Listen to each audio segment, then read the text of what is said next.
இதில் ஒரு நல்ல இன்டர்வல் நான் எப்படி உருவாக்குறது இந்த உருவாக்குறது. கதைக்குள்ள? யா அண்ட் ஒரு படம் வந்து எனக்கு இந்த 3 வகையில ஏதோ ஒரு இடத்துல ஆரம்பிச்சதுன்னா, I start writing that film. ஒண்ணு ஒரு நல்ல கிளைமாக்ஸ்ல இருக்கணும். இல்ல ஒரு நல்ல மிட் பாயிண்ட் இருக்கணும். இல்ல ஒரு நல்ல பிகினிங் இருக்கணும். இந்த 3ல ஏதாவது ஒண்ணு ரொம்ப சாலிடா நான் நம்புனா மட்டும் தான் அந்த கதையவே எடுப்பேன்.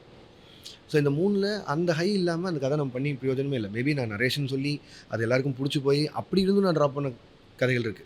அ ரஜினி சாருக்கு நான் சொன்ன கதை வேற. அந்த கதை பண்ணவே இல்ல. இந்த படத்துக்கு பண்ணும்போது. 2 மந்த்ஸ் அதில தான் வேலை பார்த்தோம். ரஜினி சாருக்கு ரொம்ப புடிச்ச கதை. எனக்கும் ரொம்ப புடிச்சது. 2 மாசம் கழிச்சு ஒரு தடவ அவருக்கு திடீர்னு ஃபோன் பண்ணிட்டு, "சார் அந்த கதை நம்ம பண்ண வேணாம்.